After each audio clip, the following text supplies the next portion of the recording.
You are not waiting for a miracle. You are the cause of it. What you call God's timing is simply your assumption hardening into fact. The moment you feel it real within you, everything outside must change. My friend. Lean in close. Stop what you're doing and listen not just with your ears, but with the part of you that has been quietly waiting for exactly this moment. Something is shifting. Not maybe, not hopefully. Something is shifting. Right now, beneath the surface of the life you can see in the invisible architecture of what is becoming, forces greater than your circumstances are already moving on your behalf. You have been waiting, sometimes patiently, sometimes with clenched fists and a heart full of unanswered prayers. You have hoped when hope felt foolish. You have held on when everything in you wanted to let go. And now the moment has arrived that all of that waiting was preparing you for. A miracle is unfolding in your life. Not by chance, not by luck, not by coincidence, by divine certainty, by the immutable law that says what you hold as true within you must become true around you, by the quiet sovereign power of God that does not need your understanding to operate, only your faith. But here is what you must understand. What most people go a lifetime without grasping. Life does not give you what you want. It gives you who you are. If you continue to see yourself as one who struggles, one who lacks, one who is perpetually on the outside of blessing, looking in reality, will faithfully, relentlessly reflect exactly that. Not because life is cruel, because life is precise. Because the universe is not a lottery, it is a mirror. The moment you shift, the moment you dare to assume that what you desire is not coming but is already yours, the entire structure of reality begins to rearrange itself around your new assumption. This is not wishful thinking. This is the law by which all creation operates. So right now, in this very moment, before another breath passes, begin to feel your miracle as though it has already happened. Close your eyes if you need to step into the version of yourself who has already received. Feel the weight of worry lift from your shoulders. Feel the relief of a prayer answered, the quiet joy of a burden set down, the deep exhale of someone who has been running and has finally arrived. The doors that were sealed are now open.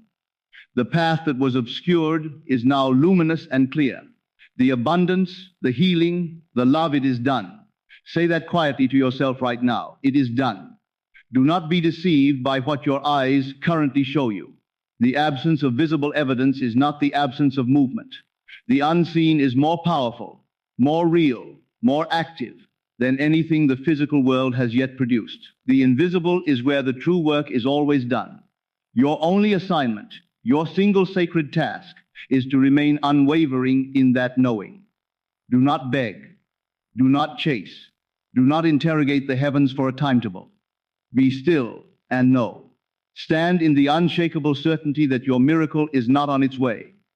It is here. And when doubt rises, because it will meet it, not with argument but with gratitude, speak over it. Say aloud with the quiet confidence of someone stating an obvious fact. Thank you. It is done. And watch what happens to the doubt. Watch what happens to the room. The moment you assume that what you desire is already yours. Truly assume it not as a performance, but as a settled inner conviction. The entire machinery of creation shifts into alignment with you. There is no need to search for signs. There is no need to wait for proof. The very act of assuming completion is itself the signal that sets the unseen forces into motion. What you hold as real within must be reflected without. This is not a possibility. It is not sometimes true. It is the great and immovable law. What you assume with genuine conviction hardens into fact. Most people spend their lives waiting for conditions to improve before they believe, waiting for circumstances to align before they feel hopeful, waiting for something external to give them permission to trust. They say in effect, show me first, and then I will believe. But this is exactly backward. This is precisely why they continue to wait. The physical world is always responding to the internal world, always without exception. It cannot show you something that your inner world has not first declared. If you insist on waiting for proof before believing, you have placed yourself in an unbreakable loop, because the proof cannot arrive until the belief is already present. You must first assume, then life reflects the assumption. To assume is to take possession mentally and emotionally before it becomes visible. It means stepping into the feeling of already having, already being, already experiencing what you seek, not as imagination, but as conviction. You do not need to force anything. You do not need to engineer anything. You need only to dwell in the state of the wish fulfilled, to make your home there, to become so familiar with that inner reality that the outer reality begins to feel like it is simply catching up. Think of someone who desires wealth, but carries inside them a deep, unexamined belief that they are the kind of person who struggles. No matter how hard they work, no matter what opportunities present themselves, that inner assumption will find a way to confirm itself. The belief is more powerful than the effort. The assumption is always running the show. Now imagine that same person in the same circumstances, with the same bank account, makes a different choice. Instead of waiting for the numbers to change before feeling financially free, they begin to think, speak, and move as someone who already inhabits abundance. They stop the internal narration of scarcity. They replace the familiar anxiety with a chosen quiet confidence. They stop checking and start knowing. And over time, sometimes quickly, sometimes gradually, their external world begins to rearrange itself to match the new internal truth. Connections appear, ideas surface, doors open from the inside. This is how miracles work, not from effort, not from desperation, from alignment. Think of an actor who is to play a confident, successful, fully alive human being. They do not walk onto the stage still being themselves, hoping the character will eventually show up. They become the character. They embody it so completely that the character's truth becomes their truth. You are being invited to do exactly this. Assume the role of the person who already has what they desire. If you seek love, assume you are already deeply, genuinely loved. If you desire healing, assume you are already whole. If you want success, assume it is already woven into the fabric of your story, and then feel it. This is everything. The feeling is what gives the assumption its creative power. The universe does not respond to words. It responds to states of being. When you feel it deeply enough that it becomes your natural inner climate, you have changed your vibration, and the world must change with it. Do not look for evidence. Do not check for progress. These are the gestures of doubt, and doubt delays everything. Instead, relax into the certainty that it is accomplished. Act as though you have received, because in the dimension that matters most, you already have. The more natural this assumption becomes, the faster it takes form in the world you can see. Your faith is not a peripheral thing. It is the foundation upon which your entire experience of reality is built. Every circumstance you encounter, every situation that finds you, every pattern that keeps repeating, all of it is the physical expression of what you hold as true in your heart. You are not separate from your desires, waiting for them to cross the distance and reach you. You are the one determining how much distance exists between you and them. The miracle is not coming from outside. The miracle is already within you, waiting for your faith to be the force that brings it into form. Most people move through life believing that reality is something that happens to them, a fixed set of conditions they must navigate, react to, survive. They believe their circumstances determine what is possible, and so they hand authority over their lives to fear, to limitation, to the evidence of what has already been. But reality is not fixed. It has never been fixed. It is fluid, responsive, alive, shaped continuously by the deepest convictions of the one moving through it. What you hold as true in your heart will materialize in your world. This is not philosophy. This is not metaphor. It is the law by which all things come into existence. Faith is not hope with a pleasant feeling attached. Faith is knowing a deep, quiet, unassailable certainty. that what you desire is already yours, not because you can see it, but because you have decided it is true, and nothing in the visible world has the authority to overrule that decision. It is the bridge between the unseen and the seen, and the moment you fully inhabit it, without contradiction, without the constant undercurrent of, but what if it doesn't come, what you believe must become real. Imagine a person who carries the conviction that they are always unlucky. Watch them closely, and you will see something remarkable.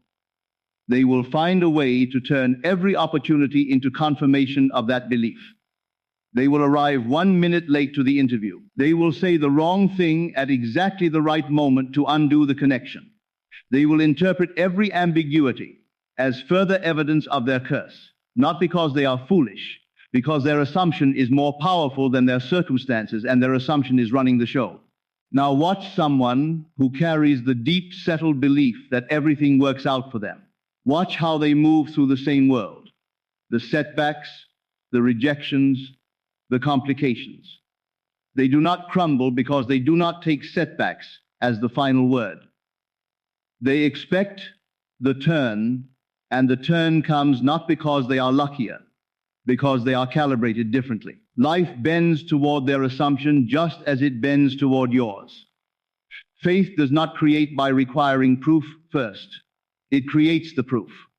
When you truly believe, you act differently. You speak differently. You notice different things. You are drawn toward different choices. And different choices draw you toward different outcomes. Faith is not passive hoping. It is the active, invisible force that reshapes the trajectory of your life. And faith is unwavering. This is the part that most people miss. If you declare you are healed, but spend the day cataloging symptoms, you are not in faith. You are in doubt, wearing the costume of faith. If you affirm wealth, but carry the quiet anxiety of someone who doesn't have enough, you are still inside the assumption of lack. True faith does not shift with appearances. It does not renegotiate when the evidence is slow to arrive. It stands. It persists.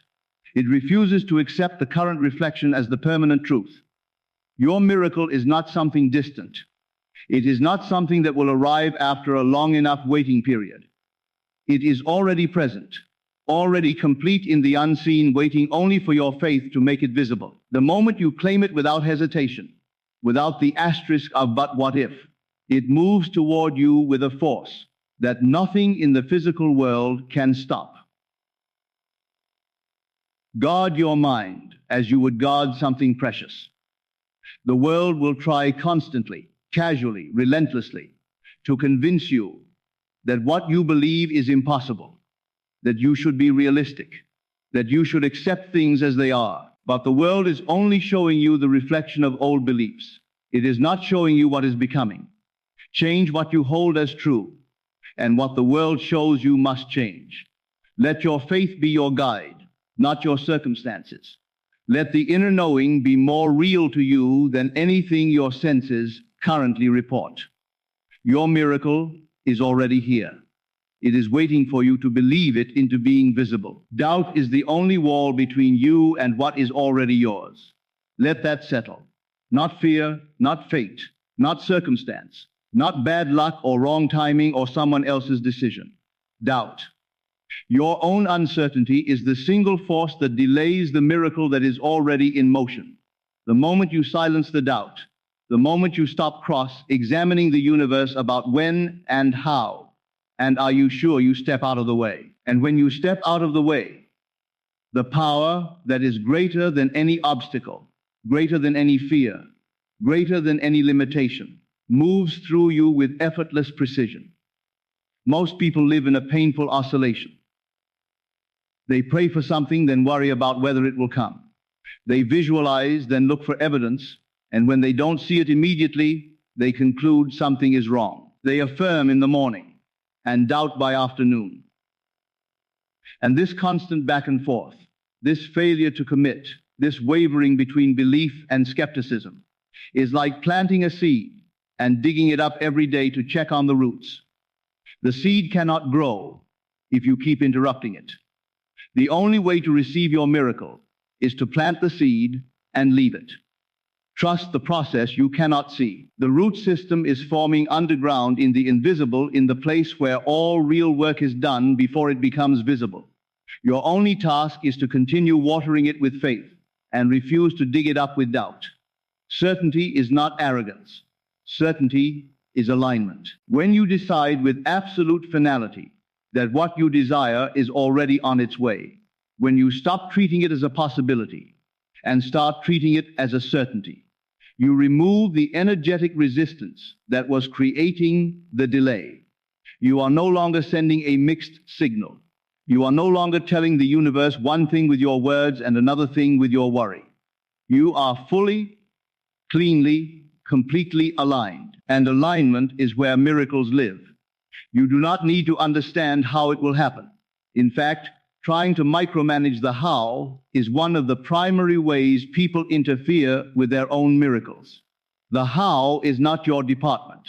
The how belongs to the power that is greater than your planning, more creative than your strategizing, more resourceful than your most elaborate scheme. Your department is simply the what and the knowing. Know what you desire. Know it is done. And then get out of the way with grace. Think of water. A river does not force its way to the sea. It does not argue with the rocks or rage against the soil. It simply flows, following the path of least resistance, always moving, always finding a way. When you stop fighting, stop forcing, stop filling every moment with anxious management of the outcome, you become like water. You flow, and the miracle flows with you. Consider someone who desires healing. If they continue to check their body for symptoms, to compare today's condition to yesterday's, to scan every sensation for confirmation that something is still wrong, they are living inside the assumption of illness. Every check is a small declaration. I do not believe I am healed. But if they choose in full faith, before physical evidence arrives to accept their healing as already accomplished, something begins to shift. The body responds to belief in ways that medicine continues to find astonishing. The assumption changes the inner climate. The inner climate changes everything else. This is not pretending. This is not denial of what is. This is choosing which reality to dwell in, the one that is fading or the one that is arriving, the one rooted in what has been or the one rooted in what God has already declared done. Be still. This is where the greatest power lives, not in striving, not in noise, not in the frantic energy of someone trying to make something happen.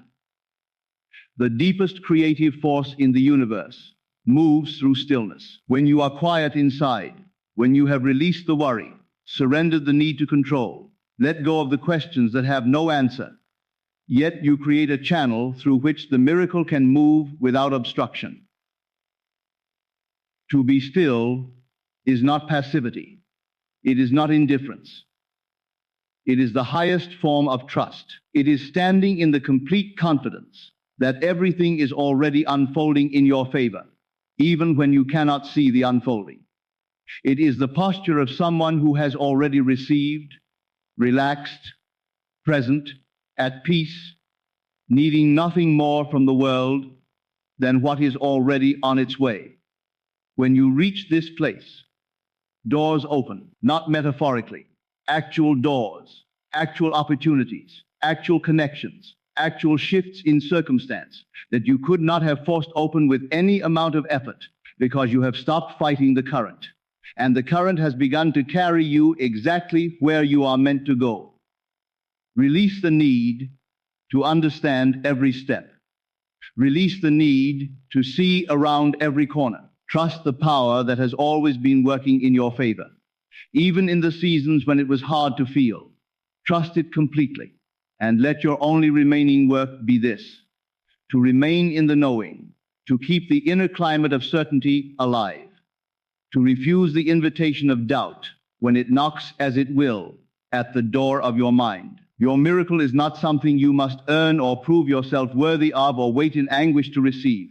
It is already here, already accomplished, in the dimension where all things are first made real. All that remains is for your faith to make it visible. Gratitude is the key that opens the door the rest of the way. Not gratitude as a performance. Not gratitude as a technique you apply because someone told you it works. Gratitude as a state of being, as the natural inner weather of someone who already knows they have received. Here is the thing that most people have backward. They believe gratitude is the appropriate response to receiving something. I will be grateful when it arrives. But gratitude as a response to evidence is the smallest, least powerful form of gratitude. The gratitude that changes everything. The gratitude that carries genuine creative force is the kind that arrives before the evidence. The gratitude that says, I can feel it. I know it is done. And I am already giving thanks. This kind of gratitude is not just an emotion. It is a declaration. It is a statement to the universe made not with words, but with the felt reality of your inner state, that the manifestation is already complete. When you feel genuine gratitude for something you have not yet seen, you have moved out of the state of longing and into the state of having. And it is the state of having that draws more of the same. The universe reads your state, not your words. If you are in a state of longing of, I want this, I don't have this, when will this come? That is the signal that goes out and life returns more reasons to long. But if you are in a state of grateful possession of this, is mine. I can feel it. I give thanks. That signal goes out and life returns confirmation of your gratitude. More arrives to be grateful for. The abundance increases. The love deepens. The healing progresses. Think of someone who desires financial freedom, but spends every day in the tight contracted energy of there is not enough. Every bill is confirmation. Every unexpected expense is proof. Every day the script repeats, and the outer world confirms what the inner world believes. Now imagine that same person making a single sustained genuine shift. They look at what they already have, however small, and they feel real gratitude for it. Not performed gratitude, not forced positivity, but the genuine recognition that even this, even here, there, is something to appreciate. And from that recognition, something loosens. The contracted feeling opens slightly. The energy of scarcity begins very slowly to give way to something else. And as it gives way, as the inner state shifts from lack to appreciation, the outer world begins to answer differently. Life always gives you more of whatever you are in the energy of. Gratitude is the purest form of abundance energy there is. When you are truly grateful, you are not in lack. You cannot be in both simultaneously. And the moment you are no longer in the energy of lack, the things that belong to abundance are free to find you. This is why gratitude is not the reward at the end of manifestation. It is the engine of manifestation. It collapses the timeline. It removes doubt by filling the space where doubt lives with a feeling so whole, so complete, so full, that there is no room left for uncertainty. When you are genuinely, deeply grateful, not for what is coming, but for what you already know is done, doubt has nowhere to stand. Feel it now, not later when you can see it. Now, close your eyes for a moment. Let your mind go to the specific thing you desire, the specific miracle you have been holding in your heart. And instead of seeing it as something out ahead of you, see it as something already received, already given, already present in your life. And let the gratitude for that rise up through your body. Let it fill your chest. Let it change the temperature of your inner world. Sit in that feeling for as long as you can. Let it become familiar. Let it become your new resting state, because whatever your dominant inner state is, that is what life is always building toward. That is what the universe is reading. That is the signal that goes out and returns with everything that matches it. If your dominant state is waiting and wondering, life keeps you waiting. If your dominant state is grateful and receiving, life keeps you receiving. The choice is yours to make, and you can make it right now, regardless of what your bank account says, regardless of what the doctor said, regardless of what the relationship currently looks like, regardless of any evidence the physical world is currently presenting. The physical world is always showing you the past. Your inner state is always creating the future. Choose gratitude not as an emotion to manufacture, but as the natural overflow of someone who genuinely knows the miracle is already mine. I can feel it. It is done, and I give thanks. Walk in that. Wake up inside that. Move through your days from inside that, and watch with a heart already full of appreciation as reality rushes to match the truth you have already chosen to inhabit. Let me gather these truths and hand them to you plainly as a gift for the road ahead. Your reality is shaped by your inner world completely without exception. Miracles do not come from effort or suffering. They arise from alignment. The deep, clean alignment of someone whose inner knowing and outer expectation have become one unified, uncontradicted truth. The unseen is more real than the seen. What you cannot yet observe is not evidence of absence. It is evidence of a process underway in the dimension where all creation begins, before it becomes visible in the world you walk through. You do not need to chase. You do not need to beg. You do not need to engineer or manipulate or force. You need only to assume it is done, to silence the doubt when it rises, and to rest in the unshakable knowing that all things are already working together in your favor. Be still. Not the stillness of defeat, but the stillness of complete trust. The stillness of someone who has surrendered the need to control the process, because they truly know that the process is in far better hands than theirs. And give thanks. Now, before the evidence arrives, give thanks as though the answer is already in your hands. Because in the dimension that matters most, in the invisible, where all real creation happens, it already is. The power has always been within you, not someday, not after you fix the right things or prove yourself worthy. It has always been there, always operating, always producing the reality that matches your deepest convictions. You have simply not always known you were the one directing it. Now you know. Shift your state of being, and the world must conform. Walk in the awareness that your miracle is not coming. It has already arrived. Hold the vision. Trust the process. Let your faith be the bridge between the life you have and the life that has already been prepared for you. What you seek is already seeking you. Your miracle is not on its way. It is here. This is Never Lectures.